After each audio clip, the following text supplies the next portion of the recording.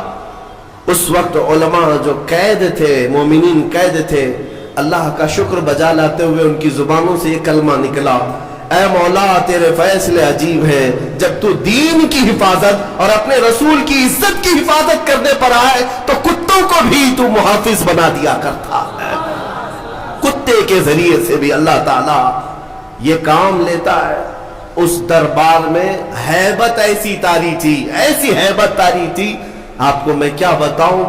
500 سے زیادہ تتاری سپاہی ایمان لے آئے اسی مجمع, جس کو دیکھ کر کے اقبال نے کہا تھا حرم کو مل گئے پاسبان صنم خانے سے.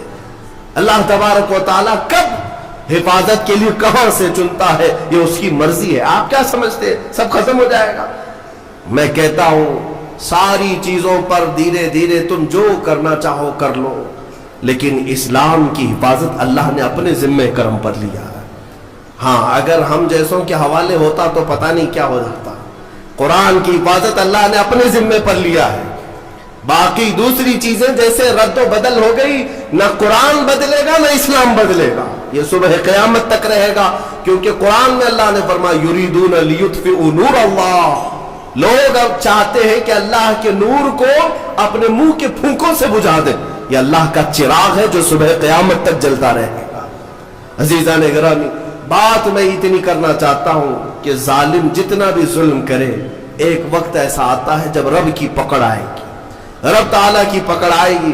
محمد عربی صلی اللہ تعالیٰ علیہ وسلم اس مکہ کی سرزمین پر آزمائے گئے جو آپ کا آبائی وطن تھا, جہاں میرے آقا پیدا ہوئے تھے. کیا آپ نے دیکھا رسول مکرم صلی اللہ تعالیٰ علیہ وسلم 13 سال تک آزمائے گئے, ان کے صحابہ کو شہید کیا گیا, ان کی صحابیات کو مارا گیا. حضرت سمیہ اسی مکہ میں شہید کی گئی, حضرت عمار بن یاسر, بلال حبشی, خبیب بن عدی, حضرت خباب بن الارت, یہ وہ لوگ ہیں جن کو پھانسیوں پر بھی چڑھائے, انگاروں پر لٹایا گیا, بہت ظلم دیا گیا. وہ وقت بھی آیا جب رسول پاک صلی اللہ تعالیٰ علیہ وسلم مکہ چھوڑ کر چلے گئے, لیکن کیا سب ختم ہو گیا؟ مکہ چھوڑ کر کے مدینہ طیبہ چلے گئے, سب ختم ہو گیا؟ نہیں, ایک وقت ایسا بھی آیا کہ حضور پاک صلی اللہ تعالیٰ علیہ وسلم اپنے 1400 صحابہ کے ساتھ عمرہ کے لیے آئے تو ان ظالموں نے عمرہ تک نہیں کرنے دی. ساری دنیا کے لیے کعبہ کھلا رہتا تھا, لیکن رسول کے لیے کعبہ نہیں کھولا گیا, نہ ہی مکہ آنے کی اجازت دی گئی. یہ صلح حدیبیہ کا موقع تھا. میں اس کی تھوڑی سی ڈیٹیل آپ کو بتا دوں, حالات کب تبدیل ہوتے ہیں اندازہ بھی نہیں کر سکو گے. 1400 صحابہ تھے اور مکہ سے 35 کلومیٹر باقی ہے. احرام کی حالت میں ہے سب صحابہ, عمرہ کرنے کے لیے آئے, ہتھیار لے کر نہیں آئے, لیکن عمرہ کرنے نہیں دے رہے مکہ والے. بیچ راستے میں روک کر کے زور زبردستی جنگ کرنے پر ابھار رہے ہیں. مکہ والوں کا غرور تھا لڑیں گے ہم, کیونکہ جنگ بدر بھی ہو چکی تھی, احد بھی ہو چکی تھی, خندق بھی ہو چکی تھی, اس میں کبھی ان کی جیت کبھی ان کی جیت, یہ سب چلتا رہا. اب مکہ والے یہ چاہتے تھے کہ ہمارے وطن کے قریب آئے ہیں, ہم جنگ کریں گے. لیکن میرے آقا صلی اللہ علیہ وسلم فیصلہ کیا کرتے ہیں, صحابہ سے کہتے ہیں میں جنگ نہیں چاہتا, میں صلح کرنا چاہتا ہوں. ہم احرام کی حالت میں ہیں, ہم عمرہ کرنے کی غرض سے آئے. تو جب حضور نے صلح کی بات کی تو ظالم جتنا دبانا چاہتے دباتے. ان کی عادت ہے کہ اگر تم صلح کے لیے آؤ گے تو جتنا دبانا چاہتے دبا لیں گے. حضور کے پاس آ کر ایسی ایسی شرطیں رکھی جس کو بظاہر دیکھا جائے تو ایسا لگتا ہے ایک طرفہ ہے سب. کہنے لگے کہ اگر ہمارے مکہ سے مدینے کوئی آئے گا تو آپ اس کو واپس کریں گے, اور مدینے سے کوئی مکہ آئے گا تو ہم واپس نہیں کریں گے, سائن کرو اس پر. اور کئی ایسی چیزیں تھی کہ اگلے سال آپ آئیں گے بغیر ہتھیار کے آئیں گے, اور ہم جس کو پرمیشن دیں گے وہی عمرہ کرے گا. یہ سب چیزوں پر حضور پاک صلی اللہ علیہ وسلم سے صلح کرائی جا رہی. حضرت علی لکھ رہے تھے صلح نامہ. ان ظالموں نے اس بات پر بھی اعتراض کیا, محمد رسول اللہ جو لکھا ہوا تھا, حضور نے یہ لکھوایا تھا محمد رسول اللہ اور قریش کے رئیسوں کے درمیان یہ صلح ہو رہی ہے.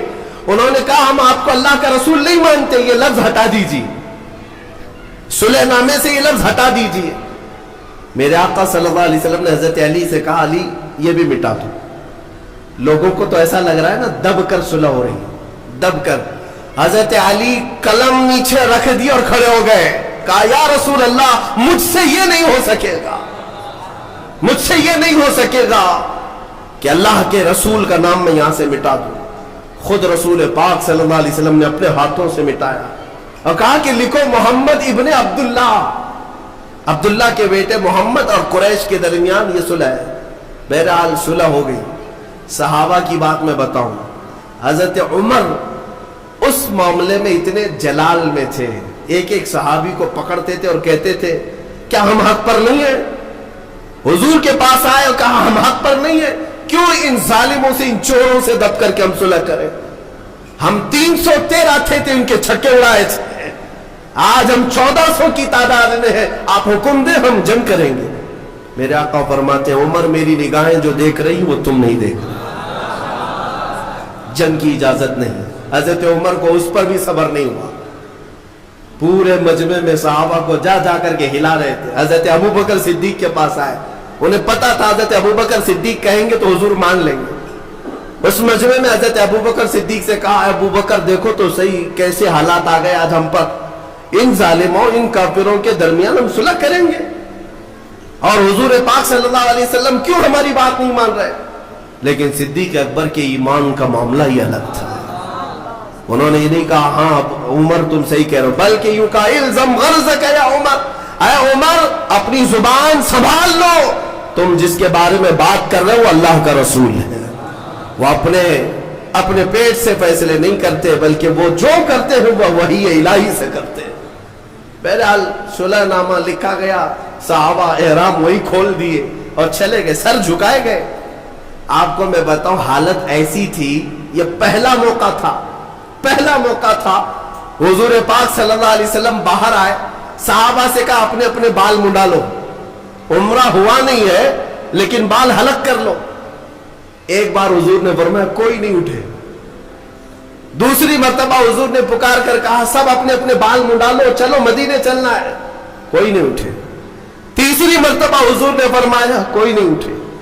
نافرمانی کے لیے نہیں, صحابہ کے دل میں اس وقت تک یہ انتظار تھا کہ اللہ کا کوئی حکم آئے گا اور جنگ کی اجازت ہو جائے گی. انتظار میں تھے صحابہ, اٹھ نہیں رہے تھے. حضور پاک غمگین ہو کر اپنے خیمے میں آئے. ام سلمہ حضور کی زوجہ اس وقت ساتھ میں تھی. حضور پاک نے فرمایا میرے صحابہ نے آج تک ایسا نہیں کیا, آج میں نے 3 مرتبہ پکارا کوئی اٹھنے کو تیار نہیں. حضرت ام سلمہ کہتی یا رسول اللہ وہ بھی آپ کی محبت میں نہیں اٹھ رہے, یہ نہیں ہے کہ نافرمانی ہے بلکہ انہیں انتظار ہے شاید کوئی اور حکم آ جائے. اور پھر میں سمجھتا ہوں ام سلمہ رضی اللہ تعالیٰ عنہ کے بارے میں کہا گیا ہے سب سے زیادہ عقل والے مشورے عورتوں میں کسی کے تھے تو وہ ام سلمہ کے تھے. حضرت ام سلمہ نے کہا یا رسول اللہ آپ ان سے کیوں کہہ رہے ہیں کہ سر منڈا لو, سر منڈا لو؟ یا رسول اللہ آپ اپنے خیمے سے باہر نکلیں, آپ اپنا سر منڈا لیں, اپنا سر حلق کر لیں. حضور پاک نے ان کی بات کو تسلیم کیا اور باہر آئے. جب اپنا سر حلق کر لیا تو سارے صحابہ سمجھ گئے اب اس کے بعد کوئی حکم بدلنے والا نہیں ہے. حضور نے کر دیا, ہو گیا ختم, اب کوئی حکم بدلنے والا نہیں, سب حلق کر لیے. میں یہ بات اس لیے کہہ رہا ہوں کہ حالات ایسے بتاتے ہیں کہ ہمیں لگتا ہے کہ ہم دب گئے, ہم مر گئے, اب ہمارا کچھ نہیں ہونے والا ہے. لیکن نبوت کے اعجاز کو تم نہیں سمجھتے. واپس مدینے گئے, یہ 6 ہجری کا معاملہ تھا. 7ویں ہجری آئی, 1 سال نہیں گزرا, 1 سال نہیں گزرا. قرآن میں اللہ نے سورہ فتح جو نازل فرمائی, اللہ فرماتا ہے لقد صدق اللہ رسولہ الرؤیا بالحق لتدخلن المسجد الحرام ان شاء اللہ آمنین محلقین رؤوسکم ومقصرین لا تخافون. اللہ فرماتا ہے اللہ اپنے رسول کے خواب کو سچ کرے گا. ان قریب اللہ چاہے تو یہ سب کے سب مسجد حرم میں داخل ہوں گے, مسجد حرم میں امن کے ساتھ داخل ہوں گے. یہ آیت پہلے نازل ہوئی، 7ویں ہجری آئی، میرے آقا دوسرے سال عمرہ کے لیے نکلے، اس وقت 10,000 صحابہ ساتھ میں تھے، پچھلے سال 1400 تھے، 10,000 صحابہ ساتھ میں تھے، اور جب گئے تو مکہ کی حالات ایسے تھے کہ سب تتر بتر ہو چکے تھے، نہ کوئی ایک خاندان متحد تھا، کچھ نہیں تھا، اور حضور پاک کی شان سے آئے کہ نہ جنگ ہوئی، نہ جدال، نہ قتل و قتال، بلکہ 10,000 صحابہ شان و شوکت کے ساتھ حرم کعبہ میں داخل ہو رہے ہیں۔ صحابہ کا وہ اعجاز تھا کہ کوئی دیواریں چوم رہا ہے، کوئی زمین چوم رہا ہے، اور رب تعالیٰ کی بارگاہ میں شکر بجا لا رہے ہیں، کہتے ہیں اے مولا تیری قدرت کے فیصلے عجیب ہیں، یہ وہ زمین تھی جہاں ہمیں رسی ڈال کر کھینچا جاتا تھا، اور آج تو ہمیں حاکم بنا کر اس زمین پر لا رہا ہے۔ مولا کریم کے فیصلے الگ ہے۔ جب اس حرم میں آئے میرے عزیزو، ایک وقت یہ بھی تھا، ایک وقت جب ایام جہالت کے مکہ کے قیام کے درمیان، ابھی حضور ہجرت نہیں کیے تھے، ایک دن حضور آئے تھے خانہ کعبہ میں جانے کے لیے، اس وقت وہ چابی عثمان بن شیبہ کے پاس رہتی تھی۔ عثمان بن شیبہ قریش کے ایک معزز آدمی تھے، لیکن ایمان لائے ہوئے نہیں تھے۔ حضور نے فرمایا عثمان چابی دے دو، میں کعبے کے اندر جاؤں۔ انہوں نے کہا تم ہمارا دین چھوڑ چکے ہو، تمہیں کعبے میں اندر جانے نہیں دوں گا۔ سارے بڑے لوگوں کو جانے کی اجازت تھی، میرے رسول کو نہیں۔ حضور پاک نے فرمایا عثمان ٹھیک ہے، ایک دن آئے گا یہ چابی میرے ہاتھ میں، میں جسے چاہوں گا اسے عطا کروں گا۔ عثمان کہتے ہیں کہ ان کی بات سے مجھے ڈر بھی لگا، اور پھر سوچ بھی رہا تھا یہ اتنا بڑا جملہ کہہ رہے، آج حالت ایسی ہے ان کے ساتھ جتنے وہ سب غریب لوگ ہیں، مارے جاتے، بلال حبشی کو دیکھو۔ اور پھر جب وقت ایسا آیا کہ حضور ہجرت کر کے چلے گئے تو عثمان کہتے ہیں اب تو سوال ہی نہیں آتا کہ کعبے کی چابی ان کے پاس جائے، وطن چھوٹ گیا، گھر چھوٹ گیا، ساتھی مارے گئے، سب چلے گئے۔ لیکن عثمان بن شیبہ کہتے ہیں 7 سال کے بعد جب حضور واپس آئے اور 10,000 صحابہ کے ساتھ واپس آئے، حرم کعبہ میں داخل ہوئے تو سب کچھ بدل چکا تھا۔ کعبے کے دروازے کے قریب جا کر میرے آقا نے پکارا عثمان بن شیبہ کہاں ہے؟ وہ آئے، ایمان لائے نہیں تھے، ابھی کافر ہی ہے۔ چابی لا کر میرے آقا سے کہا کہ آپ نے سچ کہا تھا 7 سال پہلے، یہ چابی آپ کے حوالے ہے۔ میرے آقا نے اپنے ہاتھوں سے چابی کو کھولا، کعبے کو اور صاف کیا، اور اس کے بعد باہر آئے، کہا میں یہ چابی اب اس کو دوں گا جس سے قیامت تک کوئی نہیں چھین سکے گا۔ پھر صحابہ کہتے ہیں ہم سب کو یہ شوق تھا کہ یہ چابی ہمیں مل جائے۔ حضرت ابو بکر، حضرت عمر، کون بڑے بڑے صحابہ شوق رکھتے تھے کہ یہ چابی ہمیں مل جائے۔ میرے آقا صلی اللہ علیہ وسلم نے سارے مجمع میں پھر سے پکارا عثمان بن شیبہ ادھر آ جاؤ، میرے رب نے مجھے حکم دیا ہے جس کی امانت ہے اسے واپس لوٹایا جائے، تمہارے خاندان میں چابی تھی تم رکھو۔ اتنی رحمت دیکھ کر کے وہ ایمان لے آئے اور میرے ساتھ رسول کے صحابہ میں داخل ہوئے، اور آج 1400 سال گزر چکے، چابی آج بھی عثمان بن شیبہ کی اولاد میں ہی ہے۔ کئی بادشاہ آئے بدلے، آئے گئے، لیکن وہ چابی آج بھی اسی خاندان میں موجود ہے۔ دوسری بات یہ فتح مکہ کے دن لوگ آپس میں بات کیا کر رہے تھے پتہ ہے؟ الیوم یوم الملحمہ، آج چیتڑے اڑانے کا دن ہے، آج گوشت کے ٹکڑے اڑیں گے، جتنا انہوں نے ظلم کیا سب کو دکھایا جائے گا۔ اور مکہ کے بڑے بڑے لوگ قیدی بن کر کے حرم میں آئے تھے، میرے آقا صلی اللہ علیہ وسلم اونچے ٹیلے پر کھڑے ہوتے ہیں اور ان سب مکہ والوں سے پوچھتے ہیں تمہارا میرے بارے میں کیا خیال ہے، تم کیا سمجھتے ہو؟ تو ان سب لوگوں نے کہا انت کریم ابن کریم ابن کریم، ہم نے دیکھا ہے تم بھی شریف ہو، تمہارے باپ بھی شریف، تمہارے دادا بھی شریف تھے، تم شریفوں کی اور کریموں کی اولاد میں سے ہو۔ میرے آقا نے صحابہ کے نعرے کو بدل دیا جو کہہ رہے تھے الیوم یوم الزحمہ، الیوم یوم الملحمہ، آج گوشت اڑانے کا دن ہے، آج گردنیں مارنے کا دن ہے۔ میرے آقا نے فرمایا صحابہ نہیں، الیوم یوم الرحمہ، الیوم یوم الرحمہ، آج رحم کرنے کا دن ہے، آج رحم کرنے کا دن ہے۔ ان ظالموں کو میں بتانا چاہتا ہوں جو میرے آقا صلی اللہ علیہ وسلم کی ذات پر کیچڑ اچھالتے ہیں، تمہیں اگر چھوٹا تخت بھی ملے تو تم سب سے پہلے غریبوں کا خون چوستے ہو.